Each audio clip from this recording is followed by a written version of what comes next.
اعوذ باللہ من الشیطان الرجیم، بسم اللہ الرحمن الرحیم، الحمد للہ رب العالمین والصلاة والسلام علی رسولہ الکریم، رب اشرح لی صدری ویسر لی امری واحلل عقدۃ من لسانی یفقہوا قولی۔ السلام علیکم ورحمۃ اللہ وبرکاتہ۔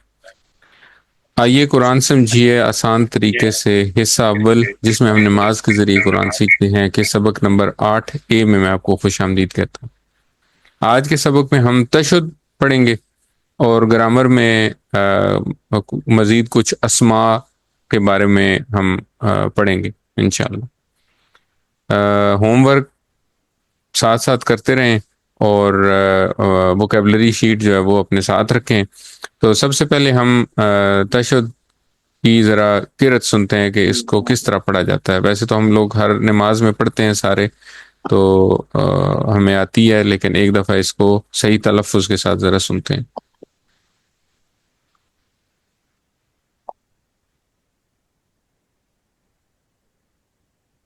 التحيات لله والصلوات والطيبات السلام عليك أيها النبي ورحمة الله وبركاته السلام علينا وعلى عباد الله الصالحين أشهد أن لا إله إلا الله وأشهد أن محمدًا عبده ورسوله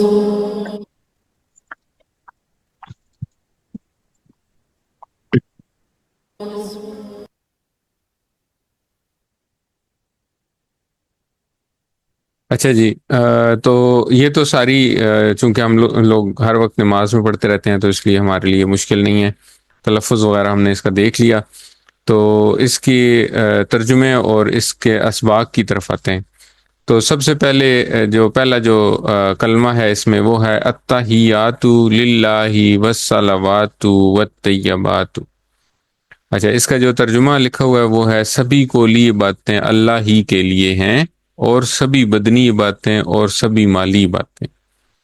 اچھا، اب میں چاہوں گا کہ آپ اس کے الفاظ کے اوپر غور کریں۔ اس میں 3 الفاظ ہیں جو مین الفاظ ہیں جن پہ غور کرنا ہے، وہ ہے التحیات والصلوات والطیبات۔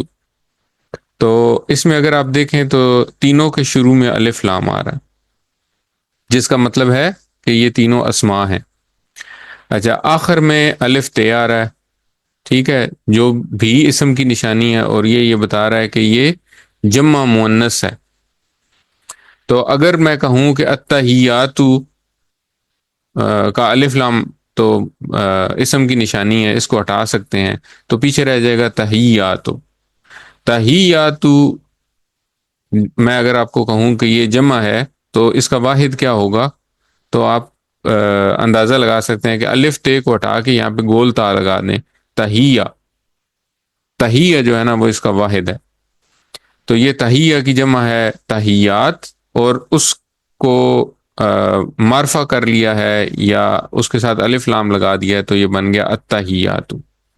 اسی طرح اگر الصلوات پہ غور کریں تو الف لام ہٹائیں تو پیچھے رہ جائے گا صلوات۔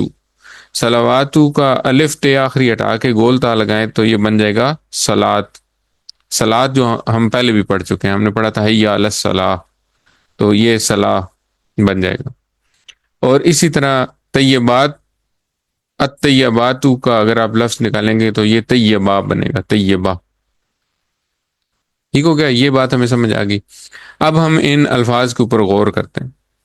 تو التحیات کا جو الف لام ہے شروع میں ہم نے پڑھا تھا کہ یہ 2 قسم کا الف لام جو ہے نا یہ 2 طرح سے ہوتا ہے، ایک کسی معرفہ کے لیے استعمال ہوتا ہے، اور ایک ہم نے پڑھا تھا من الشیطان الرجیم میں کہ ہر قسم کے شیطان سے، یا الحمد میں الف لام جو پڑھا تھا وہ ہم نے کہا تھا کہ ہر قسم کی تعریف۔ تو یہاں پہ بھی الف لام جو ہے وہ ہر قسم کی، یعنی کہ تمام جنس کو بتا رہا ہے۔ تو ایک تو الف لام کا مطلب ہو گیا کہ سبھی، تمام، ہر قسم کی، ٹھیک ہے۔ تو اب تحیہ جو ہے نا یہ ہم نے تحیات سے تحیہ تک پہنچ گئے ہیں۔ تحیہ جو ہے یہ ایک اردو کا لفظ بھی ہے، اردو میں بھی استعمال ہوتا ہے، اور اس کا مطلب ہے سلام۔ اگر آپ اردو ڈکشنری کھول کے دیکھیں گے اور اس میں تحیہ کا لفظ ڈھونڈیں گے تو تحیہ کا مطلب ہے سلام۔ تو سلام چونکہ زبان سے ادا ہوتا ہے تو اس لیے تحیات جو ہیں وہ تمام قولی عبادتیں، تحیہ کی جمع ہے تحیات، تو ہم کہیں گے کہ تحیات کا مطلب ہے تمام قولی عبادتیں۔ التحیات کا مطلب ہے ہر قسم کی یا سبھی قولی عبادتیں۔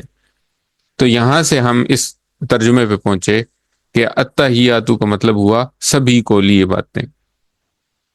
للہ جو ہے یہ دو الفاظ ہیں، لی اور اللہ، تو یہ ہم پہلے بھی اس کو پڑھ چکے ہیں، الحمدللہ میں ہم نے پڑھا تھا اللہ کے لیے۔ تو التحیات للہ کا مطلب ہوا سبھی قولی عبادتیں صرف اللہ کے لیے ہیں۔ اچھا، اب صلوات پہ آتے ہیں۔ صلوات جو ہے نا وہ ہم نے صلات اس میں سے نکالا، صلات کی بات کی، تو صلات جو ہے وہ نماز کو کہتے ہیں، اور نماز ایک بدنی عبادت ہے۔ تو یہاں سے ہم نکالیں گے والصلوات کا مطلب ہوا اور سبھی بدنی عبادتیں، ہر قسم کی بدنی عبادت۔ اور طیبات جو ہے وہاں سے طیبہ ہم نے نکالا تھا، طیبہ کا مطلب ہوتا ہے پاک، پاکیزہ۔ تو پاک کرنے والی چیز کیا ہے؟ زکوٰۃ۔ زکوٰۃ کیا ہے؟ زکوٰۃ ایک مالی عبادت ہے۔ تو والطیبات کا مطلب ہوا اور سبھی مالی عبادتیں۔ ٹھیک ہے، تو اس طرح اس فریز کا مطلب پہلے سب سے پہلے ہمیں سمجھ آ گیا کہ ہم یہ کہہ رہے ہیں کہ تین قسم کی عبادتیں کمٹمنٹ کر رہے ہیں، تین قسم کی عبادتیں صرف اللہ کے لیے۔ اور وہ تین قسم کی عبادتیں کون سی ہیں؟ ہر قسم کی قولی عبادت، ہر قسم کی بدنی عبادت، اور ہر قسم کی مالی عبادت، یہ صرف اللہ کے لیے۔ اب ہم دیکھتے ہیں کہ ان عبادتوں میں کیا کیا شامل ہے۔ قولی عبادت میں کا کیا مطلب ہے؟ قولی عبادت میں نماز بھی شامل ہو سکتی ہے، کیونکہ نماز کا ایک حصہ آپ زبان سے پڑھتے ہیں۔ ذکر ہے، تلاوت ہے، دعوت و تبلیغ کرنا، اچھی بات کرنا، نصیحت کرنا، صحیح راستہ بتانا، مشورے دینا، یہ سب کچھ قولی باتوں میں شامل ہے۔ ذکر میں تسبیح بھی شامل ہے، قرآن کریم کی تلاوت بھی قولی عبادت ہے۔ تو ہم یہ کہہ رہے ہیں کہ یہ جو جتنی بھی قولی باتیں ہیں، جو آپ زبان سے جتنی بھی عبادت کر سکتے ہیں، وہ عبادت صرف کس کے لیے کرنی ہے؟ وہ صرف اللہ کے لیے کرنی۔ اچھا، اس کے بعد ہم نے کہا صلوات۔ صلوات کا مطلب ہم نے بتایا کہ بدنی عبادت۔ اب بدنی عبادتوں میں کیا کیا شامل ہے؟ بدنی عبادتوں میں نماز شامل ہے۔ نماز کا ایک حصہ ہم نے کہا کہ قولی عبادت ہے، ایک حصہ اس کا بدنی عبادت ہے۔ پھر روزہ شامل ہے، روزہ بدنی عبادت ہے۔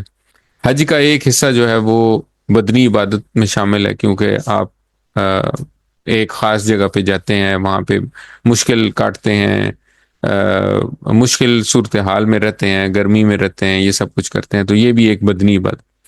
اس کے علاوہ اپنے بچوں کی تربیت کرنا، غریبوں کی، مسکینوں کی مدد کرنا، لوگوں کو تعلیم دینا، دعوت دینا، تبلیغ کے لیے جانا، تو یہ ساری جو ہیں یہ بدنی عبادتوں میں شامل ہیں۔ اور ہم کیا کہہ رہے ہیں؟ ہم کہہ رہے ہیں کہ تمام بدنی عبادتیں اللہ کے لیے ہی ہیں، یعنی کہ ہماری کوئی بھی بدنی عبادت جو ہے نا وہ اللہ تعالیٰ کی رضا کے علاوہ کسی کام کے لیے استعمال نہیں ہونی چاہیے، نہیں ہوگی، یہ ہم کمٹمنٹ کر رہے ہیں۔ اچھا، تیسرا ہے طیبات۔ طیبہ سے ہم نے یہ ڈیسائیڈ کیا تھا کہ یہ طیبہ سے نکلا ہے، اور اس کا مطلب ہم نے دیکھا سبھی مالی عبادتیں۔ تو مالی عبادتوں میں کیا کیا شامل ہے؟ مالی عبادتوں میں زکوٰۃ شامل ہے، صدقات شامل ہیں، خیرات شامل ہے۔ اس کے علاوہ ہر قسم کی مالی معاونت، چاہے وہ مسجد کی ہو، مدرسے کی ہو۔ پھر اس کے علاوہ حج کا ایک حصہ جو ہے وہ مالی عبادت بھی ہے، آپ اپنا کاروبار بند کر کے جاتے ہیں حج کرنے کے لیے، اور کچھ سرمایہ لگا کے اس سفر پہ جاتے ہیں، پھر وہاں رہنے کے لیے بھی آپ کچھ سرمایہ لے کے جاتے ہیں۔ تو حج کا ایک حصہ جو ہے وہ بدنی عبادت ہے اور ایک حصہ مالی عبادت ہے۔ تو والطیبات میں یہ ساری باتیں شامل ہیں۔ تو یہاں جو ہمارا یہ جو تشہد کا جو سب سے پہلا کلمہ ہے، اس میں ہم اللہ تعالیٰ سے تین چیزوں کی کمٹمنٹ کر رہے ہیں: قولی باتیں، بدنی باتیں، اور مالی باتیں، ہماری جو بھی ہیں ہر قسم کی، وہ اللہ ہی کے لیے ہیں۔ ٹھیک ہے، اس کے اور بھی، اس کلمے کے اور بھی ترجمے کیے گئے ہیں۔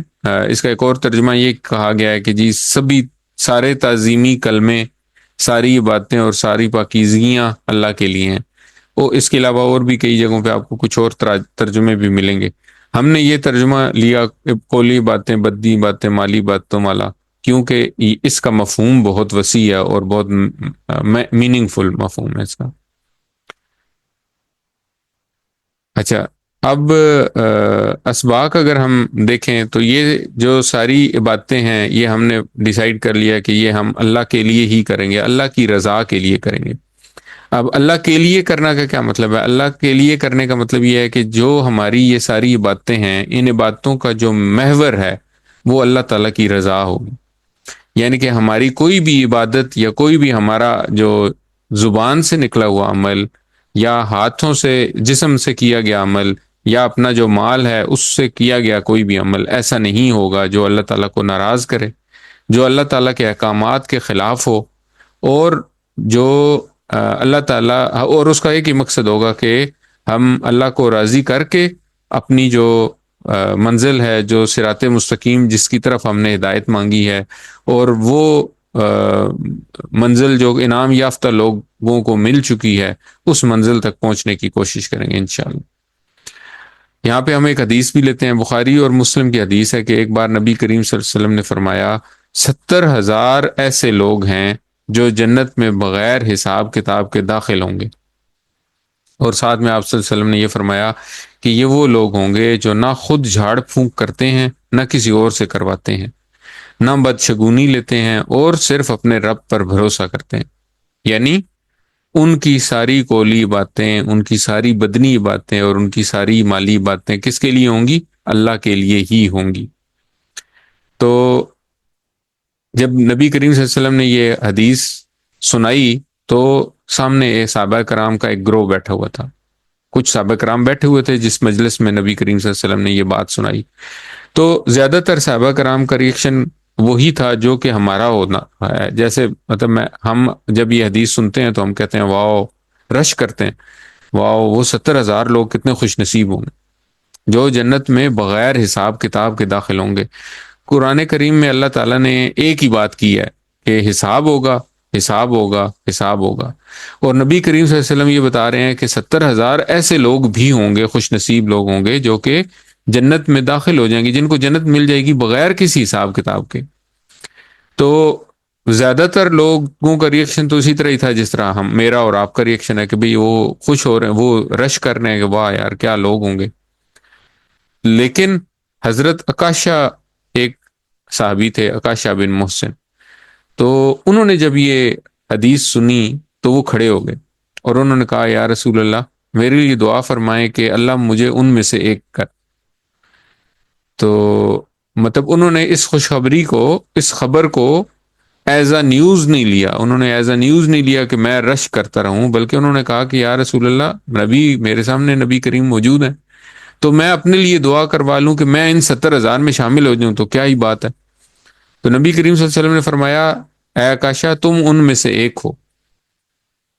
تھوڑی دیر بعد باقی جو صحابہ کرام تھے ان کو ریئلائز ہوا کہ عکاشہ جو ہے وہ تو، انہوں نے تو کتنی بڑی بات لے لی، ہم جس چیز کو خبر سمجھ رہے تھے انہوں نے اس کو اپنے لیے خوشخبری بنا لیا۔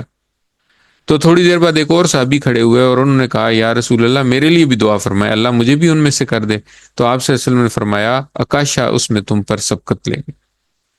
تو یہ جو حدیث ہے، یہ حدیث ہمیں یہ بات بتاتی ہے کہ جب بھی ہم کوئی اچھی بات سنیں تو ہمیں کیا کرنا چاہیے؟ ہمیں فوراً اپنے لیے دعا کرنی چاہیے۔ جب ہم یہ کوئی انعام پانے والی بات سنیں، قرآن کریم میں کوئی انعام پانے والی حدیث، کوئی قرآن کریم میں کوئی انعام پانے والی آیت پڑھیں، یا کسی جگہ پہ کوئی دعا ایسی پڑھیں جس میں کوئی اچھی بات ہو، تو ساتھ ہی دعا کریں کہ یا اے باری تعالیٰ یہ مجھے بھی مل جائے۔ اور جب قرآن کریم میں کوئی ڈرانے والی بات سنیں یا جہنمیوں کی بات سنیں، یا تو ہمیں فوراً دعا کریں یا اے اللہ ہمیں ان لوگوں جیسا نہ کرنا، یا ہمیں اس جہنم سے دور کر دے۔ تو یہ دعا فوراً کرنے کا نتیجہ کیا ہوگا کہ اللہ تعالیٰ ہماری دعا قبول کر لے گا، اور ہمیں بھی ہو سکتا ہے ہم بھی ان خوش نصیبوں میں شامل ہو جائیں جن کے بارے میں وہ بات کی جا رہی ہے۔ تو یہ ایک ہماری بات تھی. اور ہر دعا کے ساتھ ہم نے پھر کیا کرنا ہے، دعا کے بعد ہم نے کیا کرنا ہے، اگلا کام ہے احتساب، اور پھر آئندہ ہم نے اگلے مطلب پلان، ساتھ میں پلان بنانا. تو اتحیات کے شروع میں تین عبادتوں کا جب ذکر ہوا، تین قسم کی عبادتوں کا ذکر ہوا، تو ہمیں کیا دعا کرنی چاہیے؟ اے اللہ مجھے ان تینوں قسم کی عبادتوں کو خالص تیرے لیے کرنے کی توفیق عطا فرما. ٹھیک ہے. اور پھر تینوں کا احتساب کریں کہ ہماری زبان کیا کر رہی ہے، ہمارا جسم جو ہے وہ کیا کہاں استعمال ہو رہا، اور ہمارا پیسہ کس طرف استعمال ہو رہا. تو احتساب کریں، اور اگر تو اللہ کے لیے ہی استعمال ہو رہا ہے اور اللہ کے دیے ہوئے احکامات کے مطابق استعمال ہو رہا ہے تو الحمدللہ شکر ادا کریں اللہ کا. اور اگر نہیں تو پھر ہمیں کیا کرنا ہے، ہمیں پلان بنانا ہے کہ کس طرح ہم اس کو امپروو کر سکتے ہیں، اور اپنی آخرت کی تیاری کے لیے اپنے زبان کو، اپنے جسم کو اور اپنے مال کو اپنی فیور میں استعمال کر سکتے. ٹھیک ہو گیا. تو اس تصور اور احساس کے ساتھ اس کلمے کو پڑھیں، التحیات للہ والصلوات والطیبات. سبھی قولی باتیں اللہ کے لیے ہیں، اور سبھی بدنی باتیں اور سبھی مالی باتیں. تو پہلا حصہ، پہلا کلمہ جو تھا، اس میں ہم نے اللہ تعالیٰ کے لیے تین چیزوں کی کمٹمنٹ کی. دوسرے حصے میں ہم نبی کریم صلی اللہ علیہ وسلم کے اوپر سلامتی، رحمت اور برکت کی دعا کرتے ہیں. تو ہم کہتے ہیں السلام علیکہ ایہا النبی ورحمۃ اللہ وبرکاتہ. ترجمہ ہے اس کا، سلام ہو آپ پر اے نبی، اور اللہ کی رحمت ہو اور اس کی برکتیں ہوں. ٹھیک ہے. تو اب آپ امیجن یہ کریں کہ پہلا جو کلمہ تھا اس میں ہم نے کہا کہ اللہ تعالیٰ کے لیے تین چیزوں کی کمٹمنٹ کر لی، زبانی باتیں، قولی باتیں، بدنی باتیں. نہیں سوری، زبانی، قولی باتیں، بدنی باتیں اور مالی باتیں. تین چیزوں کی کمٹمنٹ کر لی اللہ تعالیٰ کے لیے. اور پھر ہم نبی کریم صلی اللہ علیہ وسلم کے لیے دعا کر رہے ہیں کہ اے نبی آپ پر سلامتی ہو. ہم نے پہلے بھی پڑھا تھا، دو طرح سے استعمال ہوتا ہے، ایک تو معرفہ کے لیے اور ایک ہر قسم کی سلامتی. ہر قسم کی یعنی کہ کسی بھی چیز کی کوئی بھی جنس آپ نے بتانی ہے تو ہر قسم کا شیطان، ہر قسم کی تعریف، ہر قسم کی قولی عبادت، ہر قسم کی بدنی عبادت، ہر قسم کی مالی عبادت. اور اب ہم کہہ رہے ہیں ہر قسم کا سلام. سلامتی کا کیا مطلب ہے؟ سلامتی کا مطلب یہ ہے کہ ناپسندیدہ چیزوں اور باتوں سے محفوظ رہنا. تو ہم کیا دعا کر رہے ہیں؟ ہم دعا کر رہے ہیں کہ اے نبی اللہ تعالیٰ آپ کو ہر طرح سے محفوظ رکھے. علیکہ ہم نے پہلے پڑھا ہوا ہے، علیکہ کا مطلب ہے آپ پر. تو ہم نے پڑھا تھا علیہ، علیہم، علیکہ. علیکہ کا مطلب ہے آپ پر. ایوہا، یہ قرآن کریم میں کافی استعمال ہوئے ہیں تین الفاظ، اور یہ تینوں الفاظ جو ہیں یہ ندا کے لیے استعمال ہوتے ہیں، یعنی پکارنے کے لیے استعمال ہوتے ہیں. تین الفاظ کیا ہیں؟ یا، ایوہا، یا یہ اکٹھے آ جاتے ہیں، یا ایوہا. تو ان تینوں کا مطلب ہے اے. قرآن کریم میں بہت جگہ استعمال ہوا ہے یا ایوہ الذین آمنوا. تو ہمیں جو لوگ قرآن کریم پڑھتے ہیں ظاہر ہے وہ مانوس ہیں ان الفاظ سے. تو یہ جو تین الفاظ ہیں یاد رکھیں کہ یہ تین الفاظ پکارنے کے لیے استعمال ہوتے ہیں. تو ایوہا کا مطلب ہے اے، اور ان نبی کا مطلب ہے کسی خاص نبی کی بات ہو رہی ہے، اور وہ نبی ہیں ہمارے نبی کریم صلی اللہ علیہ وآلہ وسلم. تو نبی کی ہم نے جمع دیکھی تھی، یہ دو قسم، دو طرح سے ہوتی ہے. نبیون بھی اس کی جمع ہوتی ہے اور انبیاء بھی ہوتی ہے. انبیاء ہم اردو میں بھی استعمال کرتے ہیں، اور عربی میں نبیون یا نبیین بھی استعمال ہوتی ہے، جو کہ ہم نے اسم کی کسی بھی اسم کی جمع جو دیکھی تھی کہ واو نون یا یا نون سے ہو سکتی ہے. تو نبیون یا نبیین بھی اس کی جمع آتی ہے. اچھا اگلا ہے جی ورحمت اللہ، اور اللہ کی رحمت ہو. اور اس کے بعد ہے رحمت جو ہے نا وہ رحمت کے بعد ہم دعا کرتے ہیں وا برکاتہ، اور برکتیں ہوں اس کی. اب رحمت اور برکت کیا ہے؟ سلامتی کے بارے میں تو ہم نے دیکھا کہ سلامتی کا مطلب ہے کہ ہر قسم کی ناپسندیدہ چیز سے محفوظ ہونا. اور رحمت کا مطلب یہ ہے کہ ہر قسم کی پسندیدہ چیز ملنا، یعنی کہ اللہ تعالیٰ کی جو بھی کرم نوازیاں ہیں، جو بھی جو بھی چیزیں ہیں جن کو ہم چاہتے ہیں کہ وہ ہمیں ملیں، تو وہ ملنا اللہ تعالیٰ کی رحمت ہے۔ اللہ تعالیٰ کی رحمت میں کیا کیا شامل ہے؟ اللہ تعالیٰ کی رحمت میں ہماری جو جسمانی طاقت ہے وہ شامل ہے، ہماری تمام حصے جو ہمیں موجود ملی ہوئی ہیں وہ شامل ہیں، مال اللہ تعالیٰ کی رحمت میں سے ہے، پھر اس کے بعد اولاد جو ہے وہ اللہ تعالیٰ کی رحمت میں سے ہے، عزت جو ہے وہ اللہ تعالیٰ کی رحمت میں سے ہے۔ اور اگر یہ ساری چیزیں ہمیں ملی ہیں اور یہ ساری چیزیں ہم استعمال کر کے اللہ تعالیٰ کی رضا حاصل کرتے ہیں، تو یہ ساری چیزیں اللہ تعالیٰ کی رحمتوں میں شامل ہیں۔ اور برکت کا کیا مطلب ہے؟ برکت کا مطلب ہے کہ کسی نعمت کا ملنا اور پھر اس کا بڑھتے رہنا، یعنی کہ اس کا مسلسل، اس کا قائم دائم رہنا اور اس میں مسلسل اضافہ ہوتے رہنا۔ تو تین باتیں ہم کر رہے ہیں، تین چیزوں کی دعا کر رہے ہیں۔ ایک تو سلامتی کی، سلامتی کا مطلب ہے کہ ناپسندیدہ چیزوں سے سلامت رہیں، محفوظ رہیں۔ دوسرا رحمت کی، یعنی کہ جو پسندیدہ چیزیں ہیں وہ ملیں۔ اور تیسرا برکت کی، کہ یہ جو چیزیں ملی ہیں یہ ملنے کے بعد قائم دائم رہیں اور ان میں مسلسل اضافہ ہوتا رہے۔ ٹھیک ہے؟ تو جو اوپر کی تین باتیں ہم نے کہیں، کون کون سی؟ قولی باتیں، بدنی باتیں اور مالی باتیں، اس کو سب سے بہترین طور پر انجام دیا نبی کریم صلی اللہ علیہ وسلم نے، اور انہوں نے ہمیں سکھایا کہ یہ باتیں ہم نے بھی کس طرح کرنی ہے۔ پھر ہم ان کے لیے ان تین چیزوں کی دعا مانگ رہے ہیں: سلامتی، رحمت اور برکت۔ ٹھیک ہے، یہ ہم نے ڈسکس کر لیا کہ سلامتی کا کیا مطلب ہے، رحمت کا کیا مطلب ہے، اور برکت کا کیا مطلب۔ اچھا، ہم آپس میں بھی یہ بات کرتے ہیں، ہم آپس میں بھی ایک دوسرے کو کہتے ہیں السلام علیکم ورحمۃ اللہ وبرکاتہ۔ تو دیکھیں کتنی پیاری دعا ہے۔ ہم آپس میں جب ایک دوسرے کے ساتھ یہ دعائیہ کلمہ ہم پورے الفاظ کے ساتھ استعمال کریں، تو اس کا مطلب یہ ہے کہ ہم ایک دوسرے کو یہ کہہ رہے ہیں کہ ہم ہر قسم کی، آپ جیسے میں اگر آپ کو سلام دے رہا ہوں اس طرح پورے کلمات کے ساتھ، تو میں آپ کے لیے دعا کر رہا ہوں کہ اللہ تعالیٰ آپ کو ہر قسم کی برائی سے محفوظ رکھے۔ ٹھیک ہے، پھر اس کے بعد اللہ تعالیٰ آپ کو ہر انعام جو ہے نا، ہر رحمت جو ہے وہ عطا کرے، اور پھر وہ جو نعمتیں، جو رحمتیں اللہ تعالیٰ نے عطا کی ہیں وہ نہ صرف آپ کو ملیں بلکہ وہ قائم دائم رہیں اور پھر ان میں مسلسل اضافہ ہوتا ہے۔ تو دیکھیں کتنی زبردست بات ہے یہ جو دعائیہ کلمات ہمیں نبی کریم صلی اللہ علیہ وسلم نے سکھائے ہیں، یہ کتنے زبردست ہیں ہیلو، ہائے، گڈ مارننگ وغیرہ کہنے کے مقابلے میں۔ تو اس تصور اور احساس کے ساتھ دعا کریں کہ ہم اپنے پیارے نبی کریم صلی اللہ علیہ وسلم کے لیے دعا کر رہے ہیں، اور کن کن چیزوں کی دعا کر رہے ہیں۔ تو ہم کہتے ہیں السلام علیکہ ایھا النبی ورحمۃ اللہ وبرکاتہ، سلام ہو آپ پر اے نبی صلی اللہ علیہ وسلم، اور اللہ کی رحمت ہو اور اس کی برکتیں ہوں۔ اچھا، تو اب کیا ہوا کہ ہم نے سب سے پہلے اللہ تعالیٰ کے بارے میں تین کمٹمنٹس کی، پھر ہم نے نبی کریم صلی اللہ علیہ وسلم کے لیے تین دعائیں مانگی، سلامتی کی، رحمت کی اور برکت کی۔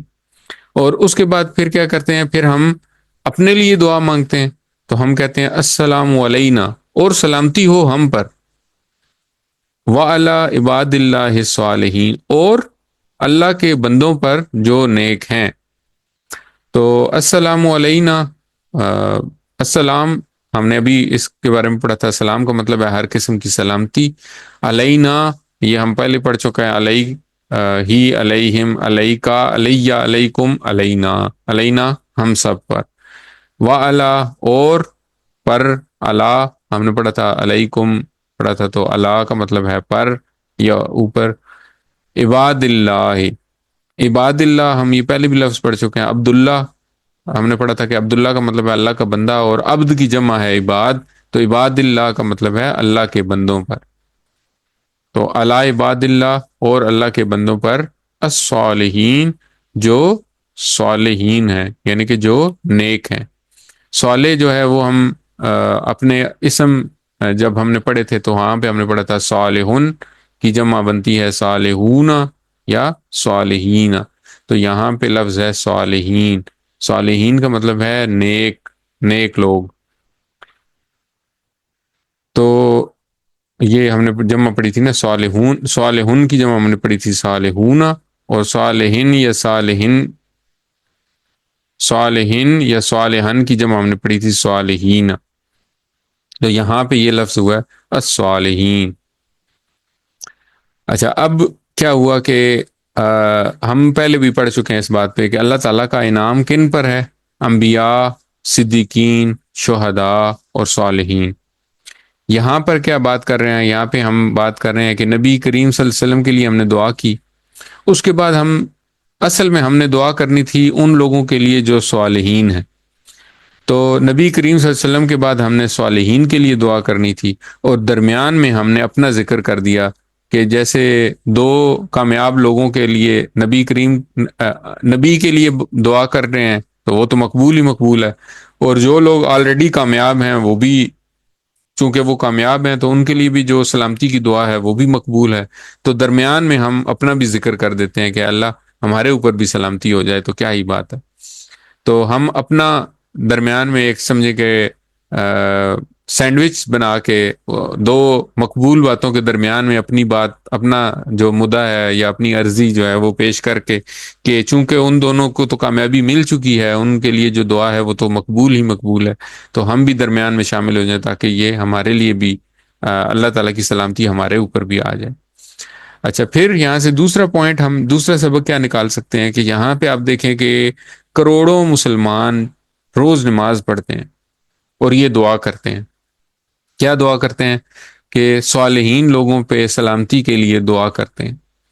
تو اگر ہم صالح بننے کی کوشش کریں اور نیک اور صالح لوگوں کے گروپ میں شامل ہو جائیں تو یہ جو دعا ہے سلامتی کی دعا، جو کروڑوں مسلمان ہر روز اپنی نماز میں بار بار یہ دعا کرتے ہیں، تو یہ دعا ہمارے لیے بھی بند ہو جائے گی. تو کیا ہوگا کہ ہم صالح بن جائیں گے، تو جب وہ صالح لوگوں کے لیے دعا کریں گے تو وہ دعا ہمارے لیے بھی ہو جائے گی اور ہمارے اوپر سلامتیوں میں اضافہ ہوتا رہے گا. تو یہاں یہ بات ذہن میں آئے تو ہمیں کیا کرنی چاہیے کہ دعا کرنی چاہیے کہ اے اللہ ہمیں بھی صالحین میں شامل کر دے تاکہ ہم کروڑوں لوگوں کی نمازوں میں جو کی گئی دعا ہے اس کا فائدہ اٹھا سکیں. اور پلان کیا بنانا ہے؟ صالح بننے کا اور صالحین کے ساتھ رہنے کا پلان بنانا. اس تصور اور احساس کے ساتھ ہی پڑھیں السلام علینا وعلی عباد اللہ الصالحین، سلامتی ہو ہم پر اور اللہ کے بندوں پر جو نیک ہیں.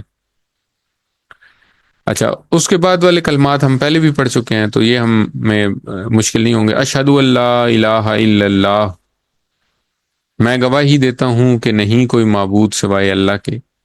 اشہد، میں گواہی دیتا ہوں، ان کہ لا الہ نہیں کوئی معبود، الا سوائے اللہ اللہ کے. اب سب سے پہلا جو لفظ ہے وہ ہے میں گواہی دیتا ہوں.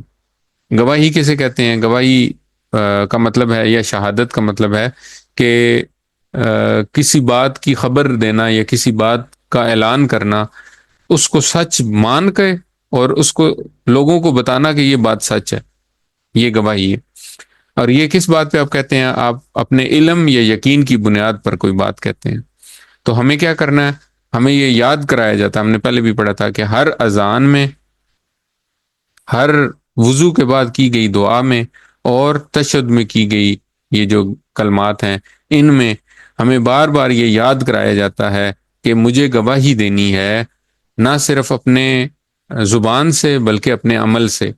اور وہ عمل کہاں یا زبان یا عمل کہاں پہ ہوگا؟ چاہے میں مسجد میں ہوں، چاہے میں گھر میں ہوں، چاہے میں آفس میں ہوں، چاہے میں بازار میں ہوں، مجھے اپنے عمل سے یہ گواہی دینی ہے کہ اللہ کے سوا کوئی معبود نہیں. اور یہ گواہی میں کس طرح دوں گا؟ یہ میں زبان سے بھی گواہی دوں گا اور اپنے عمل سے بھی دوں گا، یعنی کہ میرے عمل میں کوئی چیز ایسی اللہ کے حکم کے خلاف نہیں ہونی چاہیے جس سے یہ ثابت ہو کہ میں اللہ کے علاوہ کسی اور کی بھی مانتا ہوں. تو مجھے صرف اور صرف اللہ کی بات ماننی.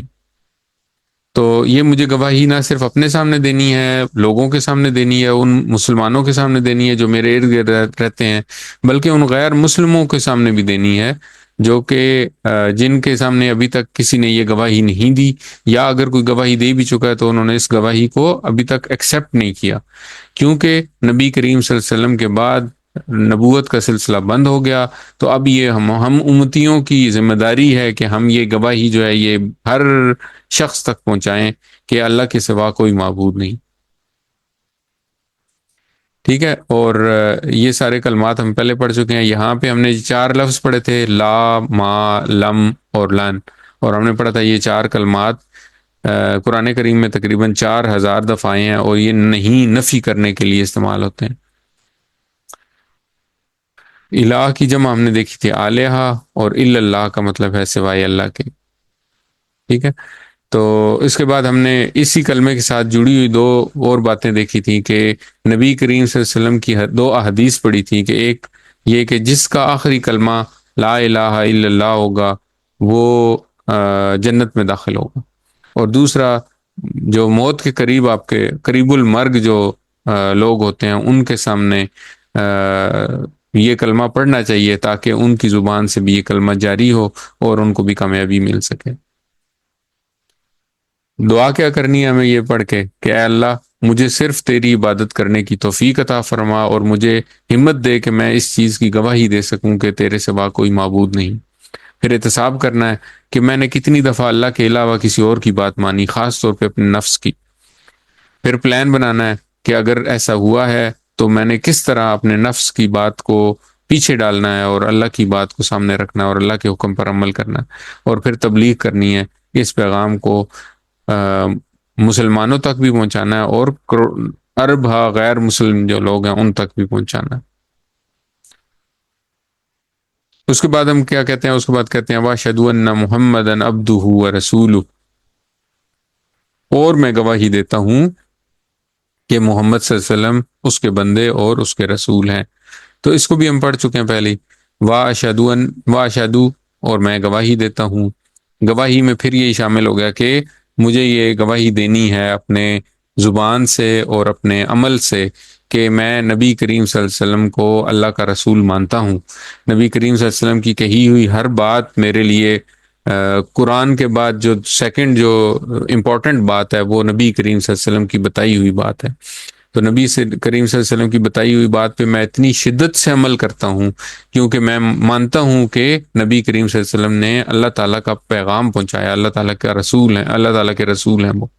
اور عبدہ سے ہم نے دیکھا تھا کہ عبدہ کا ذکر اس لیے کیا گیا کہ شرک کی نفی کر دی جائے، کہ نبی کریم صلی اللہ علیہ وسلم اللہ تعالیٰ کے بہترین بندے ہیں، اور اللہ تعالیٰ کے ساتھ جو شرک کرنے کا معاملہ ہے، کیونکہ باقی لوگوں نے کیا کیا، باقی اقوام نے کیا کیا کہ اپنے جو پیغمبر تھے یا اپنے جو انبیاء تھے ان کو اللہ تعالیٰ کا شریک بنا دیا.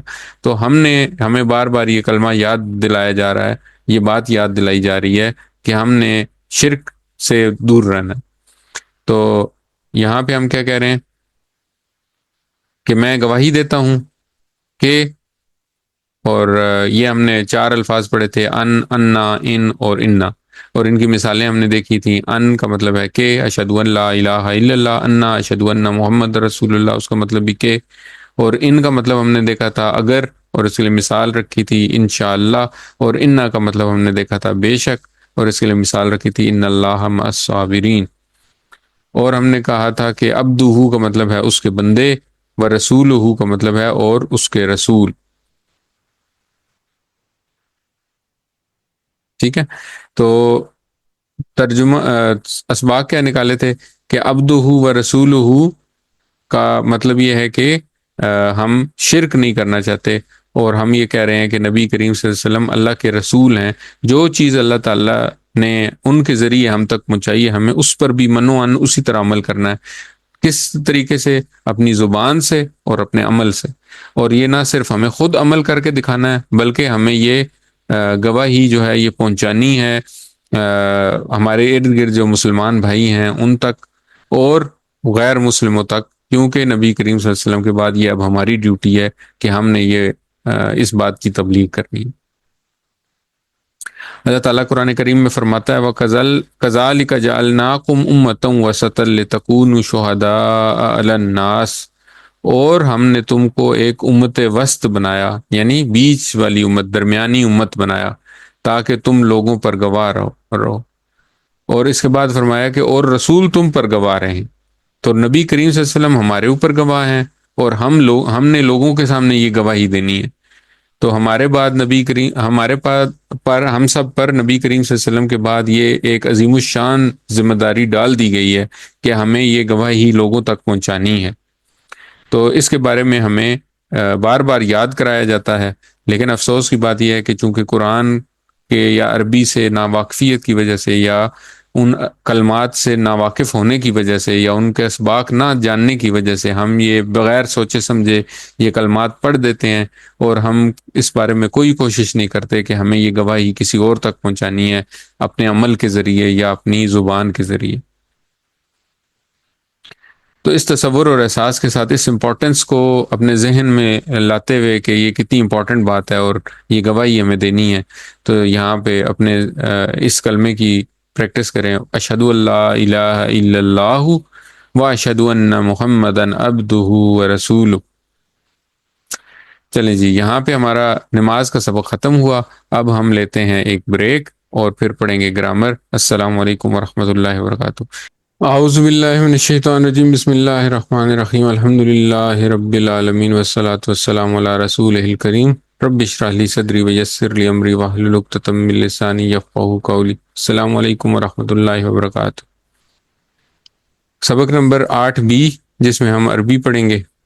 تو آج کے سبق میں ہم اسماء اشارہ پڑھیں گے۔ تو ہم نے اس سے پہلے اسم پڑھا، اسم کی اقسام پڑھی، معرفہ اور نکرہ، اور مؤنث مذکر مؤنث پڑھے، پھر اس کے بعد واحد جمع پڑھے، ٹھیک ہے۔ تو ہر زبان میں، اور اس کے بعد پھر ہم نے اسماء ضمائر پڑھے۔ ضمائر کی ہم نے 2 قسمیں پڑھی، ضمائر وہ پڑھے جو کہ الگ الگ آتے ہیں، جن کو ہم نے کہا ضمائر منفصلہ یا ڈیٹیچڈ پروناؤنس، اور دوسرے وہ ضمائر ہوتے ہیں جو کہ اسماء یا افعال یا حروف کے ساتھ جڑ کے آتے ہیں، اور ان کو ہم نے کہا کہ یہ ہوتے ہیں اسماء متصلہ یا اٹیچڈ پروناؤنس، ٹھیک ہے۔ تو آج ہم اسماء کی ایک اور قسم پڑھیں گے۔ ہر زبان میں اشارہ کرنے کے لیے کچھ الفاظ، کچھ لفظ استعمال ہوتے ہیں، تو ان کو کہتے ہیں اسماء اشارہ، ٹھیک ہے۔ تو آج ہم انشاءاللہ اسماء اشارہ پڑھیں گے۔ تو اسماء اشارہ سے پہلے ہم حروف کے بارے میں کچھ ڈیٹیل، تھوڑی سی ایک چھوٹا سا ٹاپک ہے جو کہ اس پریزنٹیشن میں پڑھیں گے۔ تو سب سے پہلے گرامر ہم ٹی پی آئی کے ساتھ سیکھ رہے ہیں۔ ٹی پی آئی کے 7 کمپوننٹس ہیں، یہ تو اب ساروں کو یاد ہو ہی گئے ہوں گے۔ سنیے، دیکھیے، سوچیے، بولیے، بتائیے، دل سے کیجیے اور مل کر کیجیے۔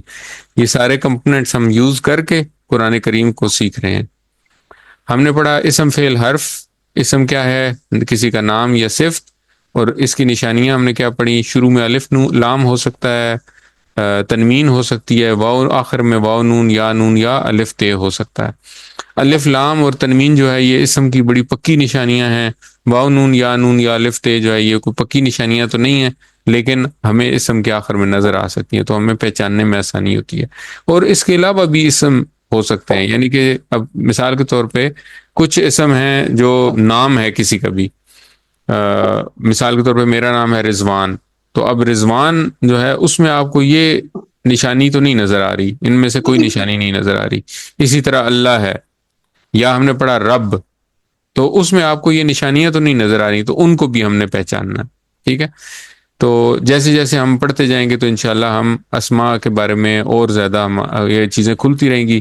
اسم میں کیا چیز امپورٹنٹ ہے؟ اسم میں مذکر مؤنث پہچاننا ہے، اور مذکر کی مؤنث ہم نے بنانی سیکھی۔ اس کے علاوہ کچھ اور بھی قاعدے ہیں جو ہم آگے جا کے پڑھیں گے، اور واحد سے جمع بنانا امپورٹنٹ ہے، اس کا بھی جو ایک مین قاعدہ ہے وہ ہم نے سیکھ لیا۔ اس کے علاوہ بھی اسم سے جمع واحد سے جمع بنانے کے قاعدے ہیں جو کہ ہم آگے جا کے پڑھیں گے انشاءاللہ۔ اچھا، دوسری چیز ہے فعل۔ فعل جو ہے وہ ہم اگلے کچھ اسباق میں، مطلب کل کے سبق میں انشاءاللہ ہم افعال فعل شروع کر دیں گے۔ حرف کے بارے میں آج ہمارا ایک چھوٹا سا آخری لیسن ہے، اور اسم کے بارے میں ایک آخری لیسن ہے، وہ آج ہم پڑھیں گے۔ حرف جو ہے وہ ہم نے 2 قسم کے حرف دیکھے۔ ہم نے وہ حرف دیکھے جو کہ ہمیں نماز پڑھتے ہوئے درمیان میں نظر آئے، جیسے لا، ما، اس کے بعد لم، لن، ٹھیک ہے۔ آج یہ 4 ہم نے پڑھے۔ پھر ان، ان، انا اور انا، یہ ہم نے 4 بھی پڑھے. اس کے علاوہ بھی ہم نے بہت سارے حروف ہیں جو کہ اپنی جو نماز کا جو حصہ ہم پڑھے ہیں اس میں ہم نے پڑھے.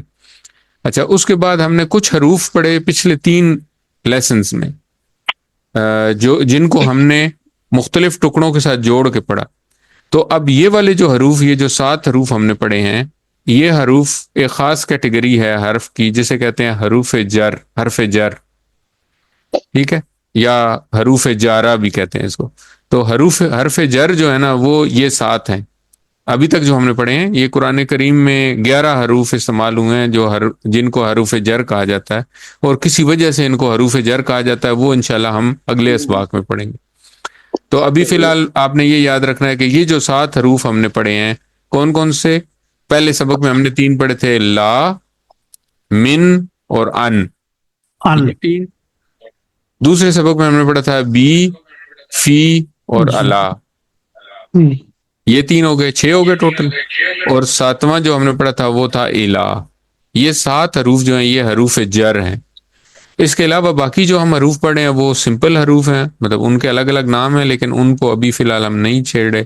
یہ جو 7 حروف ہم نے پڑھے ہیں یہ حروف جر ہیں. اور یہ ہم نے بڑی امپورٹنٹ بات ایک سیکھی تھی کہ ما اور اندہ جو ہے یہ اسماء ہیں.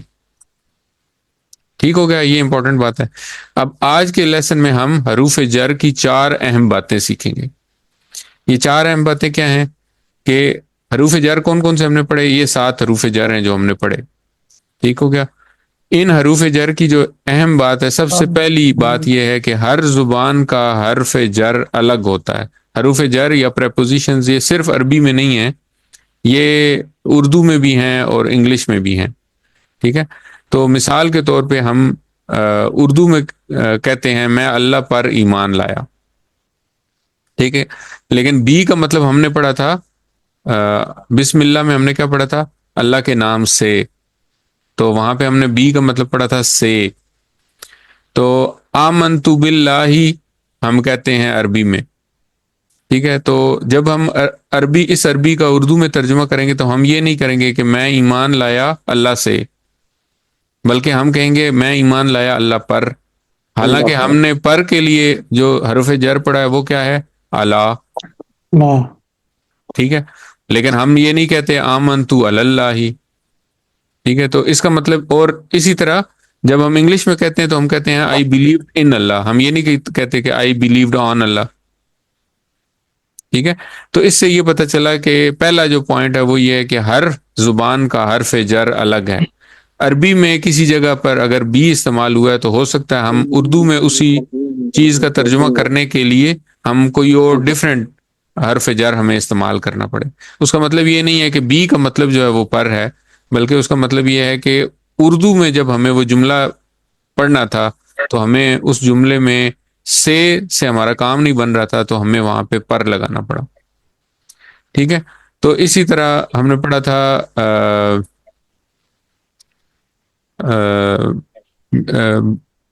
بسم اللہ اعوذ باللہ. تو اعوذ باللہ میں ہم نے کہا تھا کہ بی کا مطلب ہے پر. وہاں پہ ہم نے یہ نہیں کہا تھا کہ اللہ سے پناہ، میں پناہ مانگتا ہوں اللہ سے، ٹھیک ہے. نعوذ باللہ یہ تو غلط بات ہو جائے گی نا، میں پناہ مانگتا ہوں اللہ سے. تو ہم نے کہا تھا میں پناہ مانگتا ہوں اللہ کی. تو وہاں پہ بی کا مطلب ہم نے کہا تھا کہ کی ہے. یہاں پہ ہم کہہ رہے ہیں پر ہے، اور بسم اللہ میں ہم کہہ رہے ہیں اللہ کے نام سے، تو وہاں پہ ہم سے کہہ رہے ہیں. تو اس طرح ہر زبان میں جب بھی آپ ٹرانسلیشن کریں گے تو آپ اپنی مرضی کا جو بھی اس زبان کے حساب سے جو بھی سوٹیبل حرف استعمال ہوتا ہے ہم وہ استعمال کریں گے. پہلا پوائنٹ یہ ہو گیا. دوسرا پوائنٹ یہ ہوگا کہ کبھی آپ کو عربی میں حرف جر نظر آئے گا، لیکن جب آپ اس کو کسی دوسری زبان میں ٹرانسلیٹ کریں گے تو آپ کو حرف کی ضرورت ہی نہیں پڑے گی وہاں پہ. تو اب ہم یہ نہیں کہہ سکتے کہ یہاں پہ عربی میں تو یہ حرف استعمال ہوا ہے، لیکن انگلش میں یا اردو میں ٹرانسلیٹ کرتے ہوئے اس کے متبادل کوئی حرف استعمال نہیں ہوا. کیونکہ وہ جملہ کہنے میں اس زبان میں حرف کی ضرورت نہیں ہے. اس کی مثال یہاں پہ دی ہوئی ہے اغفر لی، ٹھیک ہے. اب ہم جب ہم اس کو ترجمہ کریں گے تو ہم کہیں گے اے اللہ معاف کر دے مجھے. لیکن لی کا مطلب ہم نے پڑھا تھا کے لیے. تو اب ہم یہ نہیں کہتے کہ اللہ معاف کر دے میرے لیے, ٹھیک ہے, تو ہم کہتے ہیں معاف کر دے مجھے. اور اسی طرح انگلش میں بھی ہم فارگیو فار می نہیں کہتے, بلکہ کہتے ہیں فارگیو می. لیکن لی کے لیے ہمیں فار استعمال کرنا چاہیے تھا نا یہاں پہ, لیکن ہم نہیں کہہ رہے. تو اس کا مطلب یہ ہے کہ عربی میں یہاں پہ ہمیں حرف جر کی ضرورت ہے, لیکن جب ہم اس کو کسی اور زبان میں ٹرانسلیٹ کریں گے تو اس کلمے میں حرف جر کی ضرورت نہیں ہے. تو پہلا پوائنٹ یہ تھا کہ جی حرف جر کوئی اور ہوگا عربی میں, اور اردو میں یا انگلش میں کوئی اور ہوگا. دوسرا یہ ہے کہ بھئی عربی میں موجود ہوگا لیکن اردو یا انگلش میں ضرورت ہی نہیں ہے اس کو کہنے کی. تیسرا پوائنٹ اس سے الٹا ہے. تیسرا پوائنٹ یہ ہے کہ عربی میں حرف جر نہیں ہے لیکن دوسری زبان میں ضروری ہے. فار ایگزامپل ورحمنی کا مطلب ہے اور تو رحم کر مجھ پر, ٹھیک ہے. اب یہاں پہ اگر آپ دیکھیں تو یہاں پہ پر کی ٹرانسلیشن, پر کس چیز کی ٹرانسلیشن ہے وہ عربی میں آپ کو نظر نہیں آ رہا. ورحمنی, ورحم کا مطلب ہے تو رحم کر, اور نی مجھے, ٹھیک ہے. ورحمنی کا اگر ہم لفظی ترجمہ کریں تو اس کا ہونا چاہیے اور تو رحم کر مجھے, تو یہ تو کوئی مطلب نہیں بنتا اردو میں. تو اس لیے ہم یہاں پہ اردو میں اپنا مطلب واضح کرنے کے لیے ایک حرف استعمال کرتے ہیں جس کو ہم کہتے ہیں پر, اور کہتے ہیں رحم کر مجھ پر, یا انگلش میں بھی ہم کہتے ہیں اینڈ ہیو مرسی آن می یا اپان می. تو اپان یا آن جو ہے یہ ایک پریپوزیشن ہے جو کہ ہمیں استعمال کرنی پڑتی ہے انگلش میں, لیکن عربی میں یہاں پہ کوئی پریپوزیشن نہیں ہے. 3 باتیں ہو گئیں. اور چوتھی بات یہ ہے کہ کئی دفعہ حرف جر تبدیل کرنے سے معنی تبدیل ہو جاتا ہے. اس کی مثال ہم اردو سے سمجھیں اگر, تو ہم اگر کہیں لکڑی سے مارا اور لکڑی کو مارا, تو 2 الفاظ تو بالکل سیم ہے, درمیان میں صرف حرف چینج ہوا, اس حرف کے چینج ہونے سے بالکل مطلب ہی چینج ہو گیا. اسی طرح اردو میں انگلش میں ہم کہتے ہیں گیٹ, اس کا مطلب کچھ اور ہے وداؤٹ پریپوزیشن. گیٹ ان کا مطلب کچھ اور ہے, گیٹ آؤٹ کا مطلب کچھ اور ہے, گیٹ اپ کا مطلب کچھ اور ہے, گیٹ ڈاؤن کا مطلب کچھ اور ہے. تو یہ جو مطلب ہے یہ پریپوزیشن چینج ہونے سے مطلب چینج ہو رہا ہے. اسی طرح عربی میں بھی پریپوزیشن چینج ہونے سے مطلب چینج ہوتا. مثال کیا ہے؟ مثال یہ ہے کہ ہم ابھی درود پڑھیں گے جب اگلے کل کے لیسن میں, تو ہم دیکھیں گے صلی علی محمد پڑھیں گے. ہم صلی علی محمد کا مطلب ہے کہ رحمت بھیج محمد صلی اللہ علیہ وسلم پر. لیکن اسی طرح نماز میں یہی صورت ہم پڑھتے ہیں صلی لربک وانحر انا اعطیناک الکوثر فصلی لربک وانحر. تو وہاں پہ صلی لی ربی کا ہے, تو صلی سیم ہے لفظ, لیکن الا اور لی پریپوزیشن چینج ہے. جب لی ہے تو صلی کا مطلب ہو جائے گا نماز, ٹھیک ہے, اور جب الا ہے تو صلی کا مطلب ہو جائے گا رحمت. تو یہ بھی ایک بہت بڑا فرق ہے کہ کئی دفعہ حرف جر تبدیل کرنے سے پورے جملے کا مطلب ہی چینج ہو جاتا ہے. تو یہ صرف اس کی اور بھی بہت ساری مثالیں ہیں, لیکن ابھی فی الحال چونکہ یہ ہم نے اگلے لیسن میں پڑھنی ہے, ہمارے سے ریلیونٹ ہے, تو اس لیے ہم لوگوں نے یہ والی مثال سامنے استعمال کی. تو 4 پوائنٹس یاد رکھنے ہیں حرف جر کے بارے میں. وہ کیا ہیں؟ ہر زبان کا حرف جر الگ ہو سکتا ہے. عربی میں کبھی کچھ اور حرف جر ہوگا اور اردو میں اس کی ٹرانسلیشن کچھ اور کر رہے ہوں گے. تو آپ نے پریشان نہیں ہونا کہ اس حرف کا جو ترجمہ تھا وہ تو ہم نے کچھ اور پڑھا تھا, تو یہاں پہ جب ترجمہ ہم کر رہے ہیں یہاں پہ کوئی اور ترجمہ کر رہے ہیں, تو یہ پریشان ہونے کی ضرورت نہیں ہے. دوسرا یہ کہ کبھی عربی میں آپ کو حرف جر نظر آئے گا, لیکن جب ہم ٹرانسلیشن کریں گے تو اس حرف جر کی ہمیں ٹرانسلیشن کرنے کی ضرورت نہیں ہے. تیسرا ہے کبھی عربی میں حرف جر نہیں ہوگا, لیکن دوسری زبان میں جب ٹرانسلیٹ کرنا ہوگا تو ہمیں کسی حرف کی ضرورت ہوگی, تو ہم وہاں پہ حرف استعمال کر لیں گے. تو اس میں پریشان ہونے کی ضرورت نہیں ہے کہ بھئی عربی میں تو حرف ہے ہی کو نہیں, یہاں پہ یہ حرف کہاں سے آ گیا. اور چوتھی امپورٹنٹ بات یہ ہے کہ حرف جر بدلنے سے جملے کا معنی بھی تبدیل ہو جاتا ہے. الحمدللہ پہلا حصہ جو ہے وہ ہمارا ختم ہوا. اب ہم آج کے سبق کی طرف آتے ہیں. تو آج کا سبق کیا ہے؟ اشارے کے الفاظ. اچھا, اب اشارے کے جو الفاظ ہیں نا وہ اردو میں تو یہ مطلب ایک جیسے ہی ہیں. مذکر کے لیے اور مؤنث کے لیے ہم کہتے ہیں یہ اور یہ سب, اور پھر کہتے ہیں وہ اور وہ سب. عربی میں تھوڑا سا فرق ہے. تو سب سے پہلے ہم ٹی پی آئی کا اشارہ سیکھتے ہیں. تو ٹی پی آئی کا اشارہ کیا ہے؟ مثال کے طور پہ یہ میرے سامنے ٹیبل پڑا ہوا ہے، ٹیبل کے اوپر کوئی چیز ہے، تو میں دائیں ہاتھ سے اس کی طرف اشارہ کروں گا تو میں کہوں گا یہ مذکر چیز، ٹھیک ہے. اور جب ایک انگلی سے اشارہ کروں گا تو یہ واحد کی بات کر رہا ہوں، اور جب 3-4 انگلیوں سے اشارہ کروں گا تو یہ میں جمع کی بات کر رہا ہوں. تو میں سنگل انگلی سے اشارہ کروں گا یا زیادہ انگلیوں سے اشارہ کروں گا. پھر اسی طرح میں بائیں ہاتھ سے اشارہ کروں گا یا سنگل انگلی سے یا زیادہ انگلیوں سے.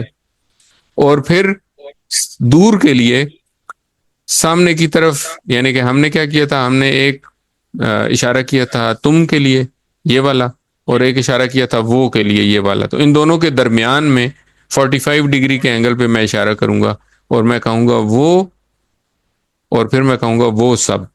تو یہ مذکر کے لیے ہو گیا وہ سب، اور پھر مؤنث کے لیے کہوں گا وہ اور وہ سب. ٹھیک ہو گیا، اشارے سمجھ آ گئے. تو اشارہ ہے یہ سب، وہ سب. ٹھیک ہے. اب ہم کیا کرتے ہیں کہ ہم پریکٹس کرتے ہیں اس کی. تو الفاظ کیا ہیں؟ یہ 6 الفاظ ہیں. بہت آسان بات یہ ہے کہ جمع کے لیے جو الفاظ ہیں وہ سیم ہیں، مذکر اور مؤنث کے. واحد کے الفاظ جو ہیں وہ فرق ہیں. تو 8 نہیں، ہمیں 6 الفاظ صرف سیکھنے. تو ہم کیا کہیں گے؟ ہم کہیں گے ایک انگلی سے اشارہ کریں گے اور کہیں گے ہاذا کا مطلب ہے یہ مذکر چیز، یہ مذکر. ٹھیک ہے. پھر ہم بائیں ہاتھ سے اشارہ کریں گے، ہم کہیں گے ہاذہی، ہاذہی. اور پھر ساری انگلیوں سے اشارہ کر کے کہیں گے ہاؤلائی، ہاذہی ہاؤلائی. یہ مذکر، یہ مؤنث اور یہ سب، یعنی کہ مذکر ہو یا مؤنث ہو، یہ سب کے لیے ایک ہی اشارہ ہے. تو آپ میرے ساتھ پڑھیں. دائیں ہاتھ سے اشارہ کریں اپنے نیچے جو ٹیبل پڑا ہوا ہے اس کی طرف اور کہیں ہاذا، یہ مذکر، یہ مذکر، ہاذہی یہ مؤنث، ہاذہی یہ مؤنث، ہاذا یہ مذکر، ہاذا یہ مذکر، ہاذہی یہ مؤنث، ہاذہی یہ مؤنث، ہاذا ہاذہی، ہاذا ہاذا ہاذا ہاذہی، ہاذا ہاذہی، ہاذا ہاذہی ہاذہی اور ہاؤلائی، ہاؤلائی، ہاذا ہاذہی ہاؤلائی، ہاذا ہاذہی ہاؤلائی، ہاذا ہاذہی ہاؤلائی، هذه هؤلاء ہاذا هذه هؤلاء، ہاؤلائی، هذا هذه هؤلاء، ہاذا ہاذہی ہاؤلائی. یہ ہم نے سیکھ لیے یہ کے اشارے. تو قریب کی کسی چیز کی طرف اشارہ کرنا ہو تو ان الفاظ کے ساتھ کرتے ہیں. تو یہ آسان تھے الحمدللہ. ہاذا ہاذہی اور ہاؤلائی یہ ہم نے یاد کیے. دور کے لیے کیا اشارہ کیا جاتا ہے؟ دور کے لیے اشارہ کیا جاتا ہے دائیں ہاتھ سے کریں گے تو کہیں گے ذالکا وہ مذکر، مذکر، تلکا وہ مؤنث، تلک اور اولئک وہ سب. اولئک وہ سب. تو ہم کہیں گے ذالکا وہ مذکر، وہ مذکر، تلکا وہ مؤنث، تلک وہ مؤنث، اولئک وہ سب. اولئک وہ سب. ذالکا وہ مذکر، ذالک مذکر، تلکا وہ مؤنث، اولئک وہ سب. اولئک وہ سب. ذالکا تلکا اولئک، ذالکا تلکا اولئک، تلک اولئک، ذالکا تلکا اولئک، تلک اولئک، ذالکا تلکا اولئک. تلک اولئک. الحمدللہ. تو کیا پڑھا ہم نے پڑھا ہاذا ہاذہی ہاؤلائی، هذه هؤلاء، ذالکا تلکا اولئک. اولئک ذالک تلک اولئک حاذا حاذہی ہاؤلائی هذه هؤلاء هذه هؤلاء ذالکا تلکا اولئک. اولئک. الحمدللہ. تو یہ بہت آسان تھا الحمدللہ. تو بول چال میں وہی ہے حاذا. تو چونکہ یہ الفاظ تو ہیں ہی غائب کے لیے نا، یعنی کہ دور کی چیزوں اور قریب کی چیزوں کے لیے، ہم آپس میں ایک دوسرے کی بات نہیں کر رہے. تو کیا ہوگا؟ حاذا کا جواب ہمیشہ حاذا سے ہوگا، حاذہی کا جواب ہمیشہ حاذہی سے ہوگا، ہاؤلائی کا جواب ہمیشہ ہاؤلائی سے ہوگا، ذالک کا جواب ذالکا سے، تلکا کا جواب تلکا سے، اور اولئکا کا اولئکا سے. تو ہم کہیں گے اچھا اس میں فرق کیا ہوگا؟ اس میں فرق یہ ہوگا کہ جو ساتھ میں لفظ استعمال ہوں گے نا، ان کو ہم نے اس کے حساب سے استعمال کرنا. جب ہم کہیں گے حاذا مسلمن، تو حاذا چونکہ مذکر ہے تو ہم اس کے ساتھ مذکر ہی استعمال کریں گے. ہم کہیں گے حاذا مسلمن، ہم یہ نہیں کہیں گے حاذہی مسلمن، ہم کہیں گے حاذہی مسلمات. اسی طرح ہم ہاؤلائی مسلمن نہیں کہیں گے، یا ہاؤلائی مسلماتن نہیں کہیں گے، ہم کہیں گے ہاؤلائی مسلمون یا ہاؤلائی مسلمات. ٹھیک ہے. اسی طرح ذالکا تلکا اولئکا کے اشارے بھی اس طرح، ذالکا مسلمن، تلکا مسلماتن، اور اولئکا مسلمون یا مسلمات. ٹھیک ہے. تو من کا مطلب ہم نے پڑھا تھا کیا، یا من کا مطلب پڑھا تھا کون. من ربو کا، تمہارا رب کون ہے، تو وہاں پہ ہم نے پڑھا تھا من کا مطلب کون. تو اگر سوال کیا جائے من حاذا، تو یہ کون ہے؟ حاذا مسلم. من حاذہی، حاذہی مسلمات، حاذہی مسلمات. من ہاؤلائی ہؤلاء مسلمون، مسلمون دائیں ہاتھ سے ہوگا، مسلماتن بائیں ہاتھ سے ہوگا. اچھا من ذالکا کا مطلب ہے وہ کون ہے. من ذالکا جواب ہوگا ذالکا مسلمون. جب پوچھا جائے من تلکا، تو آپ کو پتہ چل گیا کہ یہ من تلکا بائیں ہاتھ سے اشارہ، تو تلکا مسلماتن. اور من اولئکا وہ سب کون ہیں، دائیں ہاتھ سے ہوگا تو اولئکا مسلمون، بائیں ہاتھ سے ہوگا تو اولئکا مسلمات. الحمدللہ. تو سبق آج ہمارا چھوٹا سا تھا، لیکن اس سے پہلے حرف کی بہت امپورٹنٹ بات تھی. تو یہاں پہ آج ہمارا الحمدللہ اسم کے متعلق جو کچھ ہم نے اس کورس میں پڑھنا تھا وہ کمپلیٹ ہو گیا، اور حرف کے متعلق جو کچھ ہم نے پڑھنا تھا وہ کمپلیٹ ہو گیا. کل سے ہم انشاءاللہ فعل شروع کریں گے. تو نقطہ تعلیم آج کا کیا ہے کہ پہلا ہوم ورک کیا ہے ہمارا، اس کے بارے میں. پہلا ہوم ورک ہے قرآن سے تلاوت کرنا. تو قرآن سے تلاوت کرنا کیوں امپورٹنٹ ہے، ہم نے کیوں اس کو as a home work count کیا؟ تو اس بارے میں ایک حدیث سنتے ہیں. حضرت ابو امامہ رضی اللہ تعالیٰ عنہ بیان فرماتے ہیں کہ میں نے نبی کریم صلی اللہ علیہ وسلم کو فرماتے سنا، قرآن کثرت سے پڑھا کرو، اس لیے کہ قیامت والے دن یہ اپنے ساتھیوں کے لیے سفارش بن کر رہے گا. اچھا اب اگر ہم اس حدیث پہ غور کریں تو نبی کریم صلی اللہ علیہ وسلم نے قرآن کثرت سے پڑھنا کو قرآن کے ساتھی قرار دیا، کہ جو لوگ قرآن کثرت سے پڑھتے ہیں وہ قرآن کے ساتھی ہیں. یہ نہیں کہا کہ قرآن پہ ایمان لاؤ، کہ قرآن قیامت والے دن اپنے اوپر ایمان لانے والوں کے لیے سفارش کرے گا، بلکہ کہا کہ قرآن پڑھا کرو، کیونکہ قرآن پڑھنے والے جو ہیں وہ قرآن کے ساتھی ہوں گے، اور قیامت والے دن قرآن جو ہے وہ اپنے ساتھیوں کے لیے سفارش کرے گا. تو ہم سب کا جو آبجیکٹو ہے اس کورس کو کرنے کا وہ کیا ہے؟ قرآن سمجھیں. اور کورس کا ٹائٹل بھی یہ ہے، قرآن سمجھیں آسان طریقے سے.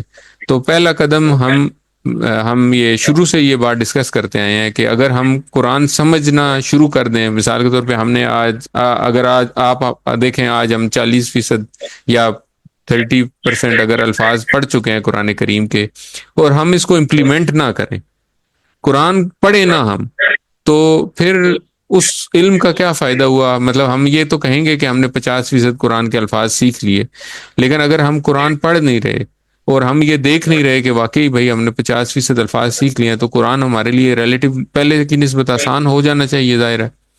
تو اس کے لیے ہمیں کیا کرنا ہے؟ ہمیں قرآن سے تعلق جوڑنا ہے، چاہے کتنا تھوڑا ہی کیوں نہ ہو.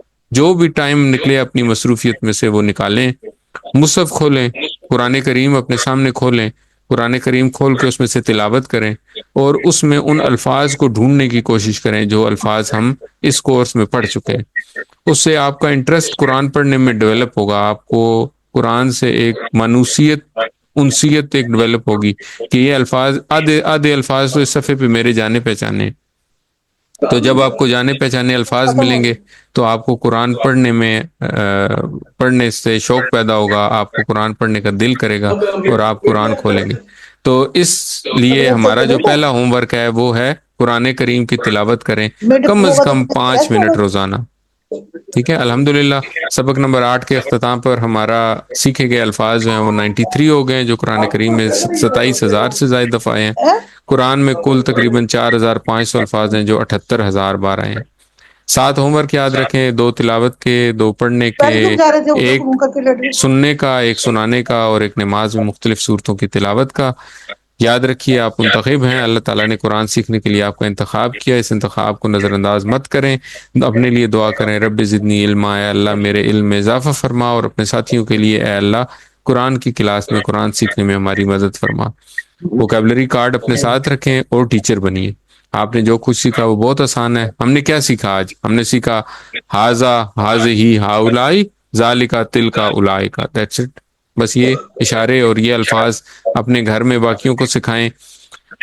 اس کا سب سے بڑا فائدہ آپ کو خود ہوگا، آپ خود بہت اچھا سیکھیں گے. اور انشاءاللہ ٹیچر بننے کے لیے ٹریننگ چاہیے تو وہ بھی ملے گی. اللہ تعالیٰ سے دعا ہے کہ وہ ہمیں قرآن کو پڑھنے، سمجھنے، غور کرنے، یاد کرنے، عمل کرنے اور پھیلانے کی توفیق عطا فرمائے. سبحان اللہ و بحمدہ، سبحانک اللہم و بحمدک، نشہد ان لا الہ الا انت، نستغفرک و نتوب الیک. السلام علیکم ورحمۃ اللہ وبرکاتہ.